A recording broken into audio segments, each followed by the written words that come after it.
വേറൊന്നും വരൂല. പിന്നെ ഒരു പാർട്ടിയെ കുറിച്ച് എന്ന് പറയുമ്പോൾ സ്വാഭാവികമായി ഞങ്ങൾ മനസ്സിലാക്കണല്ലോ അത് ലീഗിനെ കുറിച്ചാണ് എന്നുള്ളത്. ലീഗിനെ സംബന്ധിച്ചിടത്തോളം അതിന്റെ മതേതരത്വം ഉയർത്തിപ്പിടിക്കാൻ വ്യക്താക്കാൻ ഒരു സർട്ടിഫിക്കറ്റിന്റെയും ആവശ്യമില്ല, ഒന്നിന്റെയും ആവശ്യമില്ല.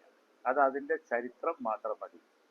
മതേതരത്വം ടെസ്റ്റ് ചെയ്ത സന്ദർഭങ്ങളിലൊക്കെ ലീഗ് അത് കാണിച്ചിട്ടുണ്ട്. കോംപ്രമൈസ് ചെയ്തിട്ടില്ല. എല്ലാവരും കോംപ്രമൈസ് ചെയ്തപ്പോഴും ഞങ്ങൾ കോംപ്രമൈസ് ചെയ്തിട്ടില്ല. ഇപ്പോഴും ഇപ്പൊ മുൻപൊക്കെ ഉണ്ടല്ലോ, എല്ലാവരും കോംപ്രമൈസ് ചെയ്തേക്കാം, പക്ഷെ ഞങ്ങൾ കോംപ്രമൈസ് ചെയ്യില്ല.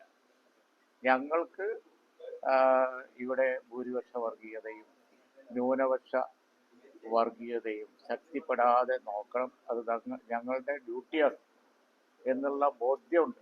അതുകൊണ്ട് അങ്ങനെ ഒരു സർട്ടിഫിക്കറ്റ്, ലീഗിനൊരു മതേതര സർട്ടിഫിക്കറ്റ് ആവശ്യമില്ല. ലീഗിനെ കുറിച്ചാണ് ഈ പറഞ്ഞത് എന്ന് കേട്ടാൽ വരണ്ടു പോകുന്ന ഒരു സംഘടനയല്ല ലീഗ്. ഇതിലിപ്പോ മുഖ്യമന്ത്രി സ്വാഭാവികമായിട്ടും ഇത്തരത്തിലൊരു വർഗീയ